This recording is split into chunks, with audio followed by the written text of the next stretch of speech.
बिस्मिल्लाहिर्रहमानिर्रहीम। अस्सलाम वालेकुम नाज़रीन, आप यूट्यूब चैनल देख रहे हैं। मैं इमरान ख़ान हूँ।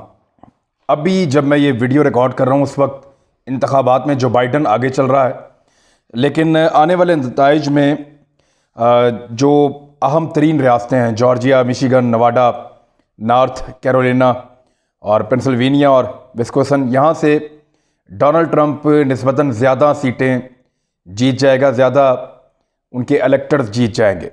लगभग जो अभी तक का तखमीना है, जो मैंने डाटा देखा है और जो ट्रेंड चेक किया है मुख्तलिफ वेबसाइट्स पे जो लाइव अपडेट दे रही हैं अमेरिकन इलेक्शन की, उसके मुताबिक 51 सीटें ट्रंप जीत जाएंगे, जबकि जो बाइडन लगभग 32 सीटें मज़ीद जीत जाएंगे। लेकिन इसके बावजूद जो बाइडन के 270 वोट मुकम्मल हो जाएंगे और वो अमेरिका के प्रेसिडेंट बन सकते हैं। दूसरी जानिब जो डोनाल्ड ट्रंप हैं, वो बमुश्किल 51 सीटें अगर जीत भी जाएं, उनके इलेक्टर्स अगर जीत जाएं, उनको इलेक्टोरल वोट मज़ीद 51 भी मिल जाएं, तब भी वो 264 तक पहुंच पाएंगे, जो अभी फ़िलहाल नज़र आ रहा है।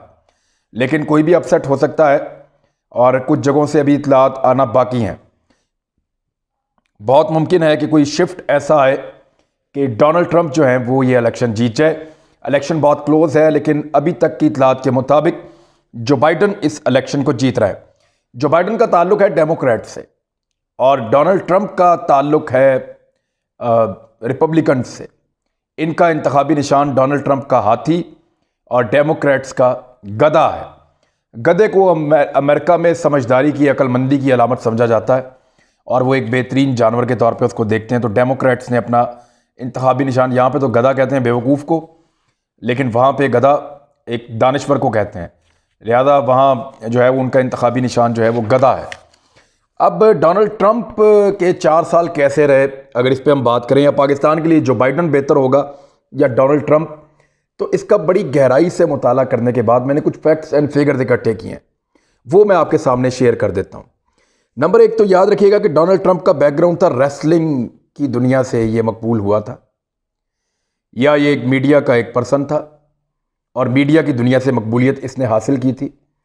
नूरा कुश्ती का ये माहिर था।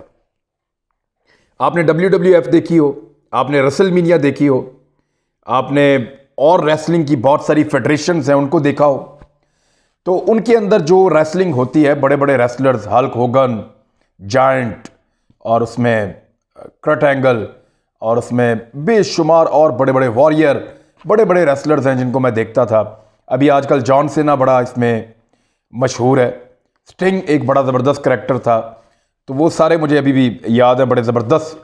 रेज़र रमॉन, ये रेसलिंग जब मैं शौक से देखता था आज से 10-15 साल पहले, 20 साल पहले, तो तब ये करैक्टर ज़्यादातर हुआ करते थे। तो डोनाल्ड ट्रंप उस दुनिया से आया, नूरा कुश्ती वाली दुनिया से। डोनाल्ड ट्रंप बेसिकली नूरा कुश्ती का माहिर है। ये ज़ुबान से मारता है, हाथ से नहीं मारता। आप गौर करें, डोनाल्ड ट्रंप ने 4 साल अमेरिका को भी बिल्कुल अपने जैसा बनाया। अमेरिका ने तमाम रियासतों से और तमाम दुनिया के ममालिक से नूरा कुश्ती की है, हर जगह पे नूरा कुश्ती की है, कहीं प्रैक्टिकली लड़ाई नहीं की। हालांकि इससे पहले वाले जो बराक ओबामा के बारे में, मुसलमानों के बारे में हवाले से ख़ास तौर पे कहा जाता था कि बराक ओबामा मुसलमानों के लिए बेहतर आदमी आ गए।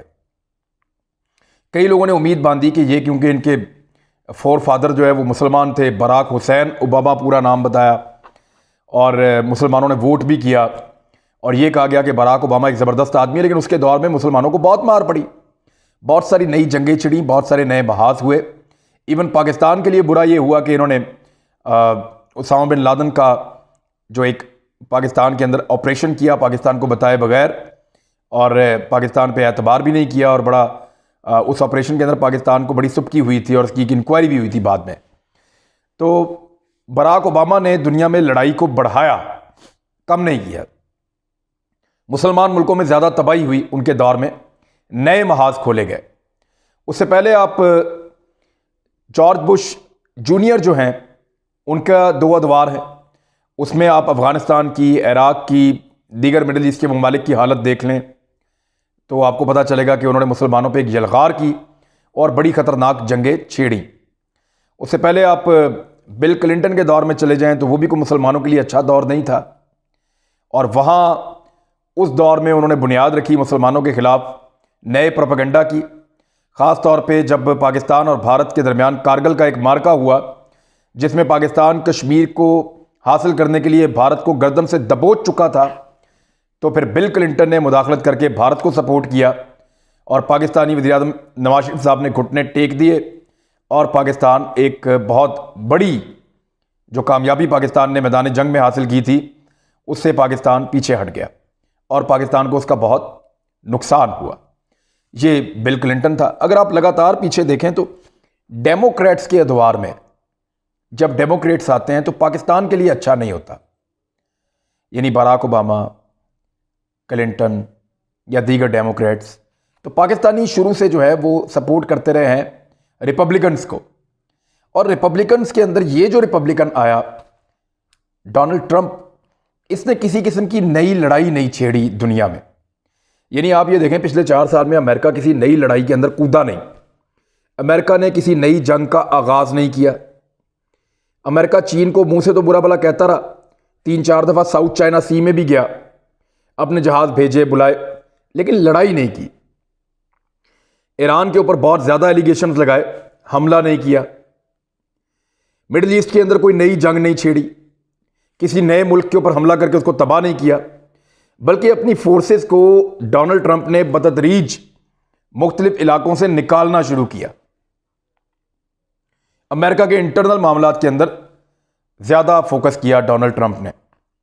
वो ज़बान से कड़वा है और लड़ाई झगड़ा जो है वो ज़बानी कलामी करता है, लेकिन प्रैक्टिकली किसी मुल्क पे हमला नहीं किया उसने, और प्रैक्टिकली उसने दुनिया को मज़ीद लड़ाई की तरफ नहीं धकेला। ये रियलिटी है। यानी ये डोनाल्ड ट्रंप ही है जिसने अफगानिस्तान का भी दौरा किया, ये तो बाकियों ने भी किया था, लेकिन ये पहली मरतबा नॉर्थ कोरिया गया कोई अमरीकी सदर, और ये जून 2019 में पहला अमरीकी सदर था जो नॉर्थ कोरिया गया, और किम जोंग यन ने उनका इस्तकबाल किया उस सरहद के ऊपर जो नॉर्थ और साउथ कोरिया के बीच में है। तो वहाँ से लेकर वो पैदल अपने मुल्क में गए डोनाल्ड ट्रंप को।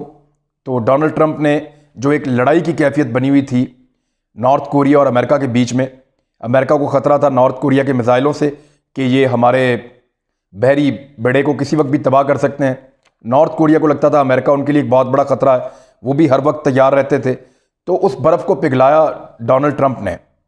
फिर फ़लस्तीन का दौरा भी किया। पहला दौरा सऊदी अरब का था, फिर इसराइल का था, उसके बाद फ़लस्तीन का दौरा किया, महमूद अब्बास से मिले जो सदर हैं वहाँ पे।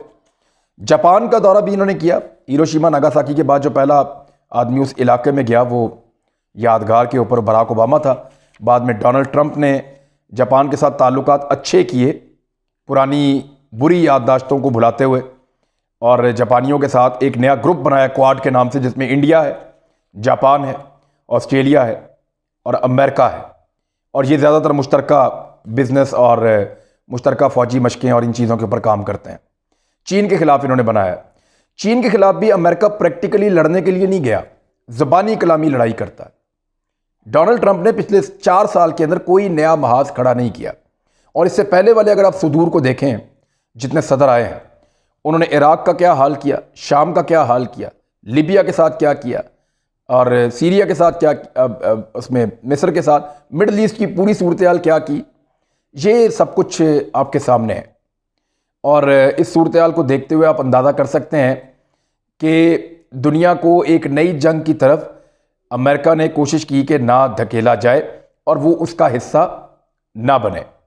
ये है डोनाल्ड ट्रंप, नूरा कुश्ती का मास्टर, और झूठ मूठ की कुश्तियाँ करके इसने पहले भी फेम कमाया, पैसा कमाया, और सदर बनने के बाद भी इसने अपनी मकबूलियत के लिए झूठ मूठ के नारे, झूठ मूठ की लड़ाइयाँ लड़ी, नूरा कुश्तियाँ लड़ी, लेकिन कोई अमली तौर पे कोई जंग, कोई ऐसा मामला नहीं छेड़ा जिससे नुकसान हो। हत्ता कि जब तालिबान के साथ मुज़ाकरात हो रहे थे तो एक मौके पे डोनाल्ड ट्रंप ने नखरा किया और कहा मुज़ाकरात नहीं हो सकते इन हालात में। तो तालिबान ने कहा ठीक है आप ना करें, 20 साल पहले लड़ लिया है, 20 साल और लड़ लेते हैं, उसके बाद मुज़ाकरात कर लीजिएगा। उन्होंने जाके ये खिताब किया तालिबान रहनुमाओं से और कहा ठीक है, we are ready to fight, हम लड़ने के लिए तैयार हैं। तो फिर अमेरिका ने दोबारा पाकिस्तान से रब्ता किया, जुल्म खलीलज़ाद आए, उन्होंने कहा जी कि ये किसी तरह भी अब मामला रिजॉल्व किया जाए, और दोबारा फिर तालिबान के साथ मुज़ाकरात किए। तो डोनाल्ड ट्रंप डराता है, कोई डरे तो ठीक है उसकी मेहरबानी, ना डरे तो फिर वो काम चलाता है। तो इस तरह का सदर जो है मेरे ख्याल में दुनिया के लिए एक बेहतर आदमी था। जो बाइडन को आपने भी आजमाया नहीं है बतौर सदर, और लेकिन आप डेमोक्रेट्स को बार बार आजमा चुके हैं। ओबामा की सूरत में, क्लिंटन की सूरत में इनके इंडिया के साथ ताल्लुकात बहुत बेहतर होते हैं।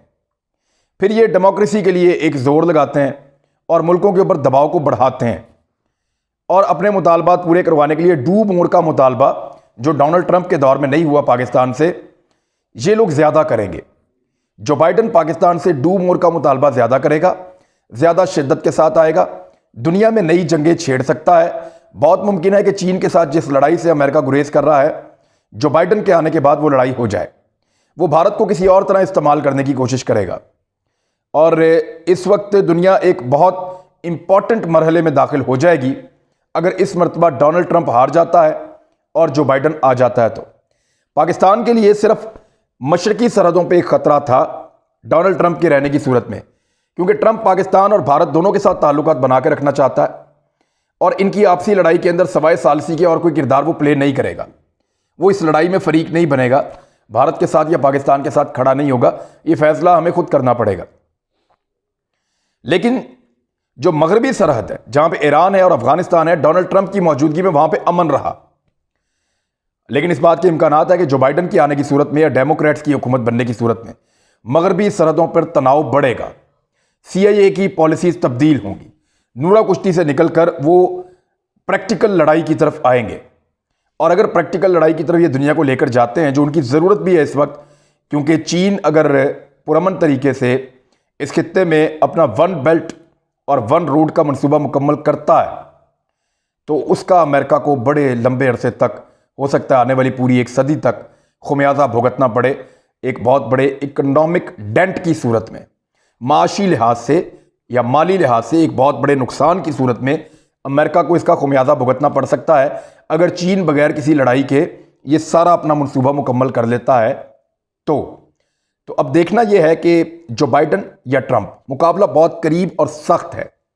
दोनों कैंडिडेट 260 से ऊपर वोट जरूर देंगे। हारने वाला कैंडिडेट भी 260 के करीब वोट ज़्यादातर चांसेस है कि लेगा, 270 वाला जीतता है। तो ये क्लोज मुकाबला होगा, बहुत क्लोज मुकाबला।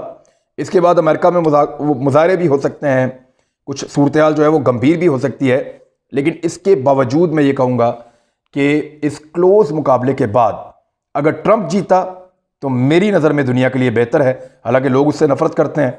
और अगर जो बाइडन जीता तो मेरी नज़र में पाकिस्तान के लिए और मुसलमानों के लिए मुश्किलात बढ़ेंगी और दुनिया एक नई जंग भी देख सकती है। अब तक के लिए इतना ही। अपना ख्याल रखिएगा, हमारे चैनल का भी। अल्लाह हाफ़िज़।